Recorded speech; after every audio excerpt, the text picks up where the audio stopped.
حقیقت اس ملک کی 78 سال سے یہ ہے کہ سیاسی جماعتوں کو سامنے کھڑا کر دیا جاتا ہے، منظور نظر سیاسی جماعتوں کو ایک تاثر دینے کے لیے کہ اس ملک میں کوئی نظام ہے، جمہوریت ہے، عدالتیں ہیں، فلاں ہے فلاں ہے۔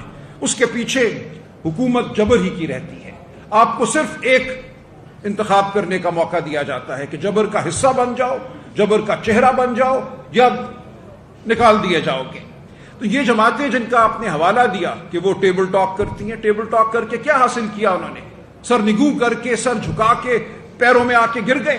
یہی تو ثانیہ ہے اس ملک کا 80 سال سے، کہ ہر چند سالوں کے بعد کوئی نہ کوئی جا کر بیساکھی اٹھاتا ہے اور اقتدار کی گود میں جا کے بیٹھ جاتا ہے۔ طاقت کبھی کسی سیاسی جماعت کو نہیں ملتی، اصل طاقت وہیں رہتی ہے جہاں وہ ہے۔ لہٰذا جب ہم یہ کہتے ہیں کہ ہم نے آئین اور جمہوریت کو اس ملک میں قائم کرنا ہے، تو ہم یہ کہتے ہیں کہ جو اصل طاقت آئین اور جمہوریت کے راستے میں کھڑی ہے وہ ہم سے بات کرے اور بتائے کہ کیوں وہ یہ روش اپنائے ہوئے ہیں، کس طرح ہم اس ملک میں جمہوریت کو بحال کر سکتے ہیں۔ جو لوگ ان کے خود رہین ہیں، بیساکھیوں کی مدد سے کھڑے ہیں، ان سے بھی ہم نے بات کی۔ جنوری میں 4 نشستیں کی ہم نے پی ایم ایل این اور پیپلز پارٹی کے ساتھ۔